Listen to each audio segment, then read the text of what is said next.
अब हम पर्यावरणीय आकर्षण के कारण हम देखेंगे। पर्यावरणीय आकर्षण मुख्यतः जनसंख्या वृद्धि, गरीबी, ग्रामीण विकास, शहरीकरण जैसे विविध घटकों के कारण होता है, जिसमें हम पहला नंबर जनसंख्या वृद्धि हम देखेंगे। तीव्र जनसंख्या वृद्धि पर्यावरणीय आकर्षण का एक बहुत बड़ा कारण है, जिसके कारण संसाधनों के तीव्र प्रयोग से देश के संसाधनों का प्रयोग पर भारी दबाव बढ़ता है, जिसके फलस्वरूप क्या होता है, वायु तथा जल प्रदूषण, जीव विविधता की कमी एवं भूमि का ह्रास होता है, जिससे तीव्र जनसंख्या वृद्धि संसाधनों को समाप्त कर देती है तथा सततीय विकास के लिए खतरा उत्पन्न कर। इस प्रकार तीव्र जनसंख्या वृद्धि और पर्यावरणीय अपकर्षण साथ साथ चलते रहते हैं। दूसरा है निर्धनता या गरीबी। निर्धनता पर्यावरणीय आकर्षण तथा कारण और प्रभाव दोनों है। निर्धनता गैर सततीय को प्रेरित करती है, क्योंकि निर्धन व्यक्ति अन्य लोगों की अपेक्षित प्राकृतिक संसाधनों का अधिक प्रयोग और समाप्त करता है, क्योंकि वे उन्हें आसानी से प्राप्त हो जाते हैं। वे जीवन यापन के लिए भूमि, जल और खदान तथा वनों में काम करते हैं। दूसरी ओर ह्रास हुआ पर्यावरण अधिक निर्धनता उत्पन्न करता है, क्योंकि निर्धन अपनी जीविका के लिए प्राकृतिक संसाधनों पर प्रत्यक्ष रूप से निर्भर करते हैं। तीसरा कारण है कृषि विकास। डेवलपिंग कंट्री में कृषि विकास पर्यावरणीय आकर्षण का एक प्रमुख कारण रहा है। गहन खेती और उर्वरकों एवं कीटनाशकों के अत्यधिक प्रयोग से भूमि तथा जल संसाधन का अतिशोधन हुआ है। इससे भूक्षरण, जलग्रस्तता एवं खारापन के रूप में भूमि का ह्रास होता है। तीसरा कारण है औद्योगिकीकरण। तीव्र औद्योगिकीकरण के लिए अल्प विकसित देशों को पर्यावरणीय आकर्षण का सामना करना पड़ता है। उर्वरक, लौह एवं इस्पात, केमिकल तथा तेल शोधन जैसे उद्योग की स्थापना से भूमि, वायु तथा जल प्रदूषण होते हैं, जिससे औद्योगिक शक्ति के स्रोतों के रूप में जीवाश्म ईंधन, खनिज एवं लकड़ी का प्रयोग इन प्राकृतिक संसाधनों को समाप्त कर रहा है तथा प्राकृतिक परितंत्र का भी ह्रास कर रहा है। अगला कारण है परिवहन विकास। अल्प विकसित देश व्यापार एवं वाणिज्य के विस्तार करने के लिए परिवहन सुविधाओं का विकास कर रहे हैं, परंतु वे इसके माध्यम से वायु प्रदूषण, ध्वनि प्रदूषण एवं समुद्री प्रदूषण के रूप में पर्यावरणीय आकर्षण भी लाते हैं। और बंदरगाहों के विकास से जहाजों से तल का बहाव होता है, जो मछलियों, प्रवाह प्रचलों, कच्छ वनस्पतियों और भूदृश्यों के विपरीत रूप से प्रभावित करता है या उन पे बुरा प्रभाव पड़ता है। अगला कारण है शहरीकरण। तीव्र एवं अनियोजित शहरीकरण से शहरी पर्यावरण का आकर्षण हुआ है, जिससे झुंगियों तथा घनी आबादी वाले शहर वायु और जल प्रदूषित करते हैं तथा ठोस एवं हानिकारक कचरों की उत्पत्ति से बड़े पैमाने पर पर्यावरणीय आकर्षण होता है। अगला कारण है विदेशी ऋण भार। विदेशी ऋण भार अल्प विकसित देशों में पर्यावरणीय आकर्षण का एक अन्य कारण है। अपना ऋण चुकाने के लिए वे निर्यात हेतु व्यावसायिक फसलें पैदा करते हैं, जो जीवन निर्वाह वाली फसलों को हटा देती है। परिणाम स्वरूप वे सीमांत भूमियों पर उगाई जाती है। वे खनिज पदार्थों को लापरवाही से निकाल कर उन्हें निर्यात भी करते हैं, जिससे भविष्य की पीढ़ियों की बड़ी लागत की समाप्ति हो जाती है। अगला कारण है बाजार विफलता। बाजार विफलता पर्यावरणीय आकर्षण का एक महत्वपूर्ण कारण है। इसका अर्थ पर्यावरणीय वस्तुओं और सेवाओं के लिए बाजारों का खराब कार्यकरण है। यह कीमत नियंत्रण एवं सब्सिडी द्वारा उत्पन्न बाजार विकृति हटाने में सरकारी नीति की विफलता को दर्शाती है। और बाजार विफलता, जिसे बाह्यताएं भी कहा जाता है, व्यक्तिगत संपत्ति अधिकारों के अभाव तथा उत्पादन एवं उपभोग में संयुक्ता के कारण होती है। एग्जाम्पल के लिए पहाड़ी क्षेत्रों में रह रहे किसानों द्वारा वन कटाई, भूमि के अत्यधिक चराई से भूक्षरण होता है, जिसके चलते क्षेत्रों में बाढ़ आ जाती है।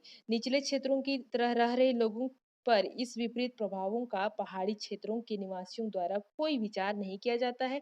ऐसे पर्यावरणीय आकर्षण का प्रभाव बाजार शक्तियों द्वारा नियंत्रित नहीं होती है, अतः वे बाजार विफलता को प्रकट करते हैं। अब हम सतत विकास की नीतियां हम देखेंगे। शहरीकरण के साथ साथ एग्रीकल्चर एवं इंडस्ट्रियल विकास तथा जनसंख्या वृद्धि के साथ साथ बुनियादी ढांचों का भी विस्तार होने से पर्यावरणीय आकर्षण हुआ है। पर्यावरणीय आकर्षण मनुष्य के स्वास्थ्य को हानि पहुंचाता है, जिससे आर्थिक उत्पादकता को घटाता है तथा इससे सुविधाओं की हानि होती है। और पर्यावरणीय आकर्षण का आर्थिक विकास के हानिकारक प्रभाव को आर्थिक और पर्यावरणीय नीतियों के विवेकपूर्ण चुनाव तथा पर्यावरणीय निवेशों द्वारा कम किया जा सकता है। नीतियों एवं निवेशों के बीच चुनाव का उद्देश्य आर्थिक विकास तथा सततीय विकास के सामंजस्य करना चाहिए, जिसमें से हम कुछ नीति एवं उपायों की चर्चा करेंगे। पहला है गरीबी दूर करना।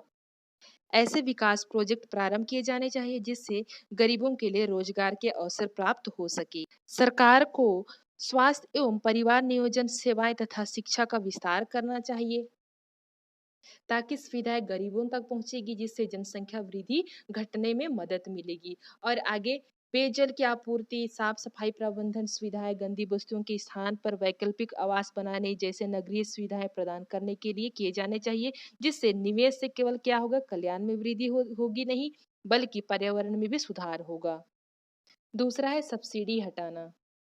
सरकार को शुद्ध वित्तीय लागत पर नहीं बल्कि पर्यावरणीय आकर्षण कम करने के लिए निजी एवं सार्वजनिक क्षेत्रों द्वारा संसाधन प्रयोग के लिए सब्सिडी को हटाना चाहिए, क्योंकि बिजली, उर्वरक, कीटनाशक, डीजल, पेट्रोल, गैस, सिंचाई, पानी आदि के प्रयोग पर सब्सिडी देने से इन पर फिजूल खर्च एवं पर्यावरणीय समस्याएं उत्पन्न होती है।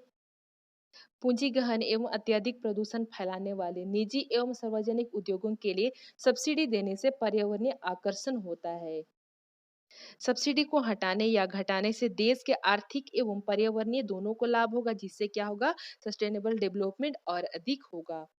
तीसरा है संपत्ति अधिकारों को स्पष्ट करना एवं बढ़ाना। संसाधनों के अत्यधिक प्रयोगों से संपत्ति अधिकारों के अभाव से पर्यावरण का आकर्षण होता है। इससे सामूहिक या सार्वजनिक भूमियों पर अतिचराई, वन कटाई एवं खनिजों, मछली आदि को अतिशोषण होता है, जिससे क्या होगा, निजी मालिकों को मालिकाना का हक एवं काश्तकारी अधिकारों के स्पष्टीकरण करने और देने से पर्यावरणीय समस्याओं का हल होगा। उन स्थानों पर जहां सामूहिक भूमियों का प्रयोग, वन, सिंचाई प्रणाली, मत्स्य पालन आदि का प्रयोग नियमित किया जाता है तथा समुदाय द्वारा उसके उचित प्रयोग के नियम बनाए जाते हैं, वहां मालिकाना अधिकारों का प्रशासनिक लेखों में स्पष्ट उल्लेख होना चाहिए। अगला है बाजार आधारित धारणाएं। पर्यावरण के संरक्षण के लिए नियामक उपायों के अतिरिक्त बाजार आधारित धारणाएं अपनाने की अति आवश्यकता है। इसका उद्देश्य पर्यावरण के प्राकृतिक संसाधनों के प्रयोग करने की लागत के विषय में उपभोक्ताओं एवं उद्योग को बनाता है। ये लागतें वस्तुओं एवं सेवाओं के लिए चुकाई गई कीमतों को प्रतिबंधित होती है, जिससे उद्योग और अंततः उपभोक्ता वायु एवं जल प्रदूषण कम करने के लिए उनके द्वारा दिखाई मार्ग पर चलते हैं। पांचवा है नियामक नीतियां। नियामक नीतियां भी पर्यावरणीय आकर्षण को कम करने में मदद करती है। नियामकों की कीमत, मात्रा एवं तकनीकी के विषय में निर्णय लेने पड़ते हैं।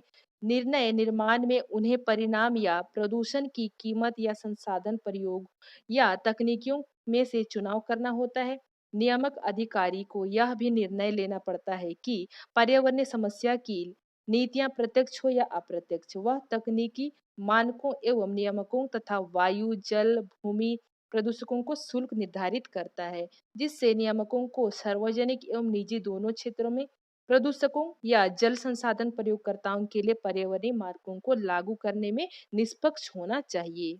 सततीय विकास की नीतियों में अगला है आर्थिक प्रोत्साहन। नियामक नीतियों की तरह आर्थिक प्रोत्साहन कीमत, मात्रा एवं तकनीकी संबंधित होते हैं। प्रोत्साहन सदैव वायु, जल एवं भूमि प्रयोग में प्रदूषकों की मात्रा हेतु संसाधन प्रयोगकर्ताओं के लिए परिवर्तनीय शुल्कों के रूप में होते हैं। यदि निर्धारित उत्सर्जन मानकों से कम कचड़े या प्रदूषण उत्पन्न किए जाते हैं तो उन्हें छूट प्रदान की जाती है। अगला नीति है व्यापार नीति। पर्यावरण के संबंध में व्यापार नीति के दो प्रकार हैं, जिसमें पहला है घरेलू नीति सुधारों के संबंधित और दूसरा है अंतरराष्ट्रीय व्यापार नीति से संबंधित। जिसमें घरेलू व्यापार नीति नगरों से दूर कम प्रदूषणकारी उद्योगों की स्थापना तथा क्लीनर तकनीकी अपनाकर प्रदूषणकारी उद्योगों के लिए पर्यावरणीय अनुकूल प्रतिक्रियाओं के प्रयोग पर जोर देती है। जहां अंतरराष्ट्रीय व्यापार तथा पर्यावरणीय गुणवत्ता के बीच में संबंध की बात है। इस बात पर विवाद चल रहा है कि उदारीकृत व्यापार पर्यावरणीय आकर्षण का कारण तो नहीं है। विवाद से निष्कर्ष यह होता है कि कुल मिलाकर व्यापार उदारीकरण से ऋणात्मक पर्यावरणीय बाह्यताएं उत्पादित होने की संभावना है, परंतु इससे कुछ पर्यावरणीय लाभ होने की संभावना है। इसका अर्थ यह नहीं है कि स्वतंत्र व्यापार को रोक देना चाहिए, बल्कि ऐसे लागत प्रभावी नीतियों को अपनाना चाहिए जो बाह्यताओं को स्पष्ट कर सके, जिससे स्वतंत्र व्यापार से पर्यावरणीय आकर्षण, प्रदूषण भुगतान सिद्धांत पर आधारित घरेलू नीति उपाय द्वारा कम किया जाना चाहिए। यह बेहतर है कि विदेशी कंपनी पर स्पष्ट तकनीकी स्थानांतरित करने के लिए तथा चालू उद्योगों के लिए पर्यावरण स्वस्थ करने की सहायता देने के लिए जोर दिया जाना चाहिए। अगला नीति है विश्व पर्यावरणीय प्रयासों में सहभागिता। पर्यावरण संरक्षण एवं सुरक्षा पर कई अंतर्राष्ट्रीय सम्मेलन तथा समझौता भी हुए हैं, जिनका पालन करना प्रत्येक देश के लिए अपेक्षित है या कंपलसरी है। इसमें ओजोन कम करने वाले केमिकलों को समाप्त करने के संबंध में मॉन्ट्रियल प्रोटोकॉल शामिल है। बैलेंस सम्मेलन, जिसका संबंध सीमा पार गतिविधि के नियंत्रण एवं हानिकारक कचरों के निपटारे से है। और अगर आगे हम देखें तो पर्यावरण तथा विकास पर रियो घोषणा तथा एजेंडा है, जो सततीय विकास के लिए चालू कार्यक्रम है, जिसके बाद पर्यावरण पर गैट की धारणाएं हैं। विभिन्न समझौते एवं सम्मेलनों के लिए भी सभी देशों में हस्ताक्षर नहीं किए हैं।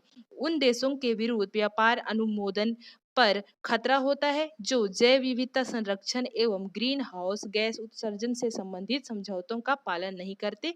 वास्तव में कई देश उनका पालन नहीं कर रहे हैं। इस प्रकार सस्टेनेबल डेवलपमेंट की कई नीतियां हैं।